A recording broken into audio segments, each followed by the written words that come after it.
Hi guys, I know some people may not be too fond of what I'm gonna say, and here's what it is. I'm not a medical expert, I'm not a medical professional, so I cannot speak on it from a medical professional's point of view. However, I can speak on it based on the wisdom that I've experienced and my experiences and what I noticed, and to each its own. Everyone's body's different, everyone's body's not the same, but I'm going to tell you guys the revelations I received. And this is not to make anyone, go down the wrong path, or to make anyone say, oh, I'm not going to take my medication because she said whatever. No, let's be responsible adults. Again, I'm not going to speak on it from a medical point of view, a medical standpoint, because that's not my field. I am speaking on it based on someone who has spiritual gifts and someone who can see in the spirit, who is extremely sensitive in the spirit. I will say this, that ever since I was young, I noticed that I was very sensitive. I'm not talking about sensitive as in, ooh, she's too sensitive. No, I'm talking about in the spirit, where I would feel things on a deeper level. When I went through certain things, I would feel it on a deeper level. I noticed that when I was young, I was prophesying certain events in my life. Like, as in I was dreaming of certain events at the age of 6, 7, and 8 that took place in my 20s. So at that age, I was dreaming about things that were going to take place in my 20s that were very dramatic and traumatic. But at the time, I didn't know I was prophesying. I just thought those were regular dreams. I didn't understand why I was seeing myself at the age of 20 and in my 20s. I didn't know why I was seeing myself as an adult. I didn't know I was seeing the future. Like, again, I'm a child. I didn't know what was going on. I would just have these dreams. And also as a child, like, I would get hurt a lot deep to the core. But the way I would feel things was on a deeper level. Even down to seeing things. I had my first encounter with an angel at the age of 4. And I saw the angel at the age of 4. And I was on an airplane when I saw the angel, right? I saw a demon at the age of 3, right? So, and I saw that demon in Jamaica. And I remember that. I also want to mention, like, something else. I don't want to mention it right now. But it's very deep. But I'll say this. When I went through certain traumatic events in my life growing up, I would say the last event that I experienced was extremely traumatic. I was 14, and I had just gotten kicked out of my cousin's house a couple days after Christmas, and my clothes were thrown in the hallway. And I remember going to the group home that time, and that whole month I was just so depressed. I was so traumatized by what happened, not just with that situation, but all the events that played out in my life. I was just confused as to why things were happening to me. And I went through heavy depression. And, when I went through all that, I was still having dreams. I was still seeing things. I was still feeling very deep in my spirit of certain things. But that's when they diagnosed me and put me on medication, Celexa, for depression. They said, oh, it's going to help you. It's going to make you not feel as bad about certain things, And I noticed that when I was on the medication, I was still able to feel deeply in my spirit about certain things. I was still able to feel emotions. Not just that, but I had like a big heart. Like, I was able to see certain things and cry because I saw certain things that made me emotional. And the doctors thought something was wrong with me. They were like, oh, you shouldn't be crying over something like that. And I'm like, why should I be crying over something like that? This is a natural human reaction. A natural human reaction. I'm supposed to cry when it's time to cry. Of course, if I see something on TV with children who are hungry and don't have food, of course I'm going to cry. I have a heart. But at the time, I didn't know all that. At the time, I didn't know that people were trying to suppress my emotions and make me think that my emotions were too sensitive and not good. At the time, I knew I had gifts, but I didn't know that a part of having gifts was sensitivity in the spirit. And because when you're sensitive in the spirit, you're going to feel things on a deeper level. So I didn't know all that. So I did think that, yeah, maybe something's wrong with me because I'm too overly sensitive. That's what I thought. When the doctors realized that I was still sad, thinking about certain things in my life, thinking about certain traumas I experienced, and I was still sad about it, they basically upped the medication. They upped the diagnosis. No, the medication. The dosage. They upped the dosage. And when they saw that I was still sad about certain things and still emotional about certain things, they upped it again. And now being an adult and seeing all that, there was no need for them to up the dosage on these things, because anyone that goes through trauma, anyone that goes through consistent trauma back to back, anyone that's been abandoned or rejected and that has been told certain things as a child, like I don't want you, or you know, I don't want you to be here, or I hate you, and hearing this stuff from adults, and then being bullied at school, and anyone that would go through all this stuff, of course they're going to be sad sometimes. Of course they may go through some depression. Of course, because that's what trauma does. That's what trauma does. And when they upped the dosage to like the highest amount they were able to give me, I noticed that I was numb. I was numb of my emotions. I couldn't feel my emotions. I noticed that at times when I'm supposed to be sad, I wasn't sad. Someone could slap me in the face and I wouldn't be upset about it. You see what I'm saying? Like, I noticed that I was so numb, I didn't care about my feelings or nobody else's feelings. Why? Because I couldn't feel. I couldn't feel anything. I couldn't feel anything. It was like the empathy in me was blocked. It was completely blocked. When I thought about the traumatic events of my life and things that I went through, the empathy was blocked. And because the empathy was blocked, I remembered I became this like ruthless teenager. I remember I was smoking weed in school. I didn't care about people's emotions. I was getting into fights because all my emotions were blocked. I didn't care if I hurt someone's feelings. My emotions were blocked. Everything was blocked. I felt so numb. So numb. What I also noticed was I wasn't dreaming as much. I wasn't seeing as much in the spirit. It was like my gifts were blocked. My emotions were blocked. My sensitivity was blocked. I was like this just mean teenager. You know? Even in the group home, I was just this mean teenager. I didn't care if I hurt someone's feelings and they started crying. I didn't care about all that because my emotions were blocked. So I was on that medication for a good while. I was on and off of it. I remember I came off of it when I was 16 and I got back on it again when I was like 19. Came off of it again, then got back on it again halfway through 19 or when I was 20. And now that I was in my 20s, I noticed, hey, when I'm on the medication, I can't dream as much. I'm blocked. I'm numb. And it got to the point where I started taking the medication not because it numbed me, but because I liked the types of feeling that I felt. I liked the fact that I didn't care when I was on it. I liked the fact that I didn't care about no one's feelings. I was able to, when I was with my ex-husband at the time, and he would do certain things to me, and when I wasn't on the medication, I was feeling it to the core. I was crying. I was stressed out. I was so sad. I was depressed again. But every time I took the medication, I noticed that he can cheat on me and I didn't care.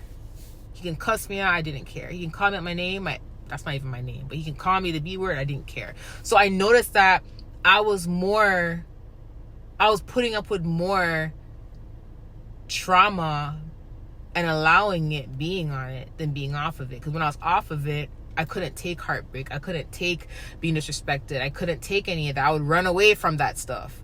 Like literally, you disrespect me, I'm running away. And I don't care if I'm crying while I'm running. I'm running away and crying at the same time while I'm running. And I'm hiding in the closet or I'm hiding somewhere and crying. But when I'm on the medication, I didn't care. I'm numb. You know, I was smoking my cigarettes at that time, smoking my cigarette. So, and I'm this and what? Like, I was just mean. Just mean. I didn't have no feelings. So when I was disrespected, I didn't care. And I noticed that being in that relationship, I had to keep taking the medication just to put up with it because I did not want to feel anything. So I went on and off the medication because I was putting up with stuff. And I noticed that when I, finally, because the medication was more of a Band-Aid. It was a Band-Aid. And I didn't like the jitters, how it made my jaw like it made my jaw jittery. It made me yawn, and when I would yawn, I would have the jitters. I didn't like that. But I loved the fact that I couldn't feel nothing. And to be honest, when I was in that relationship, I was addicted to the medication. Like, I would literally lie to them and tell them that I'm so depressed, even though the dose was high, just for them to try to up it up more, because I'm older now, I can get a higher dose. I used it as a Band-Aid, as a crutch, because I didn't like the fact that I was feeling everything.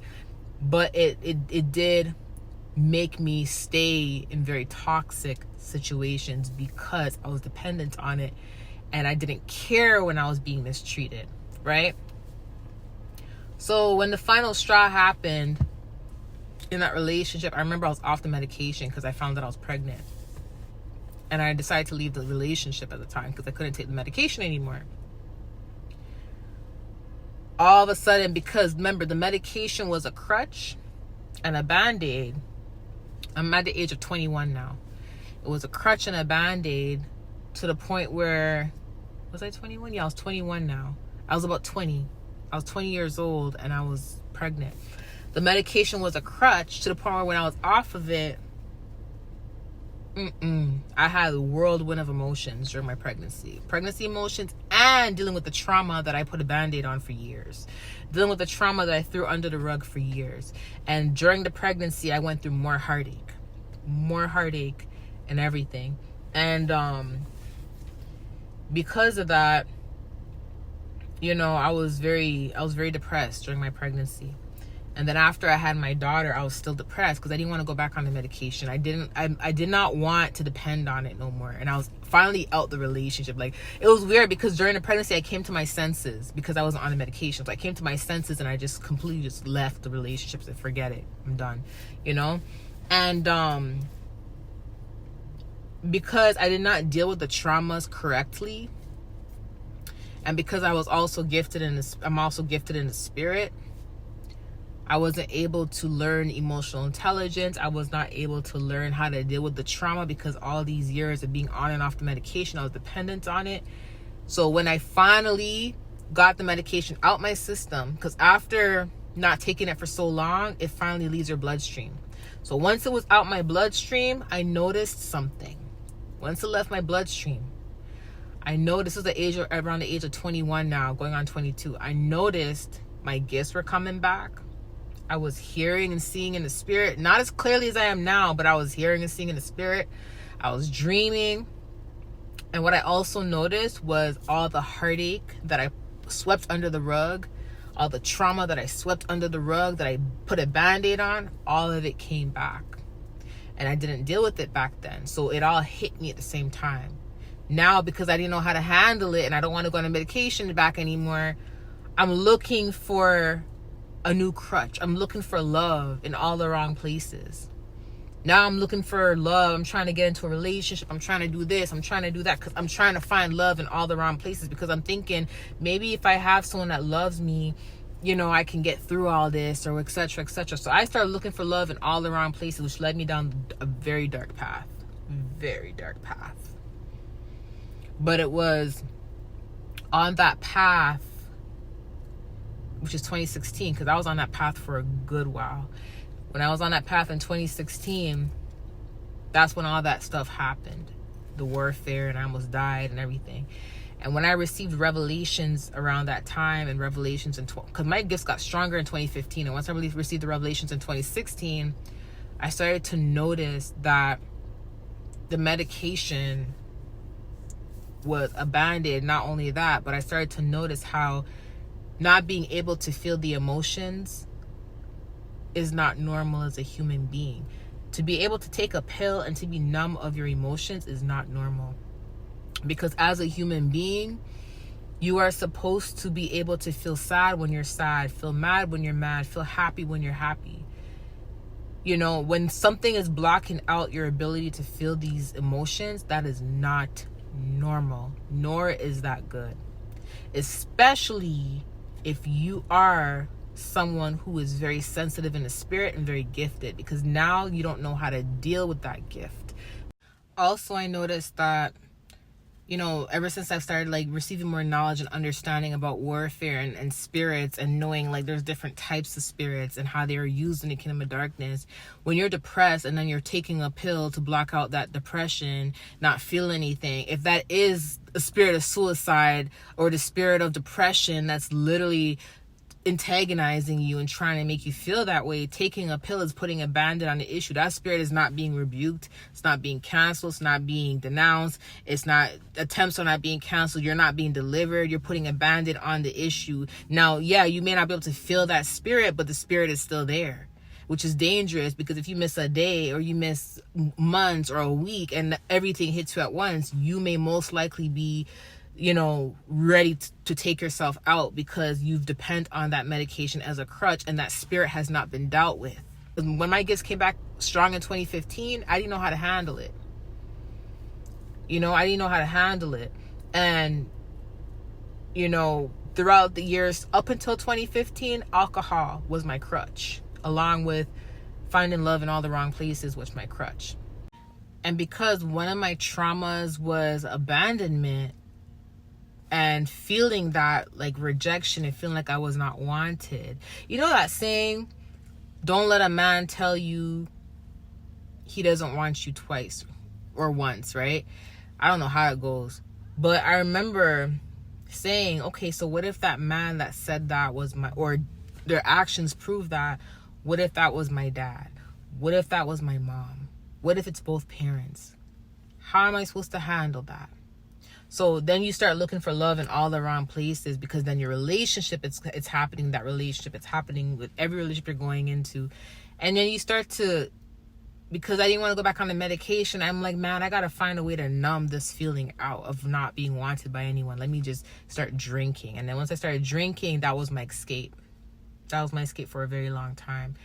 I'm talking about bottles of vodka. A 2-6 of vodka almost every night. If not every day, every 2 days. A 2-6 of vodka down my face. I remember exactly the brand it was. I think it was some type of Russian vodka. Every single night. And I would pray before I walked into sin. But I would have to drink that just to block out my emotions, because I didn't want to go back on the medication. But that was helping me, right? And I think I told you guys something about it. There was a time where I got so drunk, I thought I was going to die, and I was laying on the floor, and I heard a voice, which was the Holy Spirit at the time, but I didn't know. And he whispered to me, go throw up. Go throw up. And he said, trust me, just go throw up. And I was like, throw up? Okay, I'm going to throw up. Okay.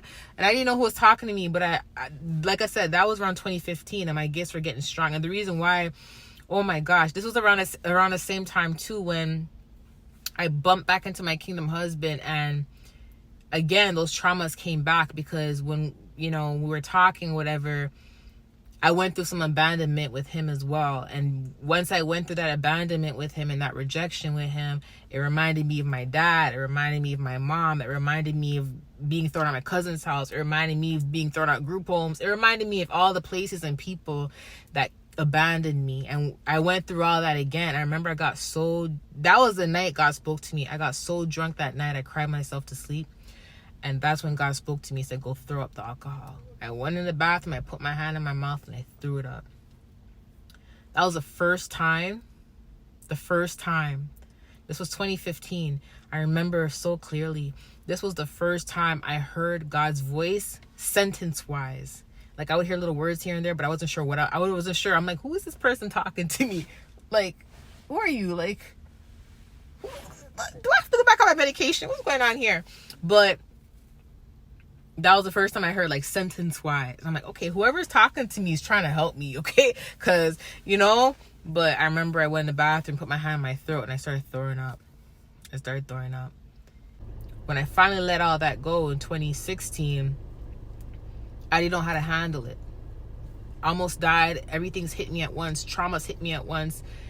everything was just hitting me at once. And I had these revelations about medications. I had these revelations about, man, if I really acknowledged my gift a long time ago and, you know, utilized my gift properly, learned about emotional intelligence rather than trying to find a crutch, which was the medication, rather than finding another crutch, which was alcohol, I would be better emotionally and mentally. And I was thinking all this in 2016. And I was thinking about how it's not normal for any human being to block out these emotions, especially when you have gifts, because you have to learn to adapt to your gifts. That's the point of training. Once you learn to adapt in your gifts, you start to become more emotionally intelligent on how to handle certain situations, how to handle certain traumas. Now I'm there. It took a while for me to get here, girl. I almost said girl, child, whoever's watching this, and I'm about to be 34. It took a while for me to get here. Okay? But a lot of revelations came to me, and it made me realize this is why a lot of the times, you know, they would force medications on people, and it's because it does block out your abilities. It does block out your gifts. I'm not talking about everybody. Like I said, I'm not a medical professional, and I know there's some people who are spiritually gifted who work in the medical field who have said they've saw some patients take, you know, their medications and they were okay. And I understand that dynamic. I understand. I'm not going to speak against that because that's not my role. I'm speaking on a spiritual aspect and from my experiences, and it did mess with my gifts. It did, and it was a crutch, and I was numb, couldn't feel anything. And I noticed that this is probably why a lot of people, when they're on medication and they miss a day or they don't take it for a while, everything is hitting them all at once. They don't know how to handle it because why? They were not taught how to handle it organically without a crutch. The only crutch you should have is God, but they were not taught about that. You see what I'm saying? They were not taught about the spiritual realm. They were not taught how to use their gifts, how to handle their gifts. They were not able to go through the training to be able to be equipped enough to handle things when they're hit with it. So because of that, their solution is suicide. Their solution is drugs. Their solution is alcohol. Their solution is overdosing because that's all they're used to, looking for a crutch, right? Being able to not feel your emotions is not healthy. It's not healthy. It's not healthy because God intended for us to feel emotions. Yes, those who are spiritual will feel it a lot more deeper because we can see things, feel things, hear things on a deeper level. Understandable, right? But that's where you have to be trained to learn about your gifts. How to, their thing just had to go on. That's where you have to be trained to learn about your gifts, how to adapt through your gifts. And the more you start to train and you don't look for a crutch other than prayer, God, fasting, you know, rebuking, denouncing, once you learn, you become more stronger and you can balance everything out. Now, if I see a spirit in the mall, because I have to go pick up something, if I see spirit in the mall, child, I'm rebuking and canceling. I'm not about to, oh my gosh, now I know how to handle that.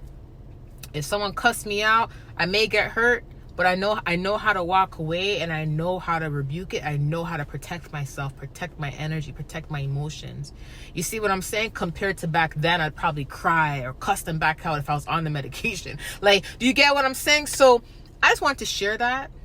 I don't know who's going to help or what. I just know that when God tells me to share certain things, I'm going to share it. And lately I've been sharing a lot about my personal life, but it's because I want to help people. You know what I mean? And I feel like if more people really were genuine about what they go through, more people would feel like, wow, this person is relatable. This person understands. Sometimes people have to hear what you're going through to understand they're not the only one. That's a form of healing as well. I love you guys. Bye.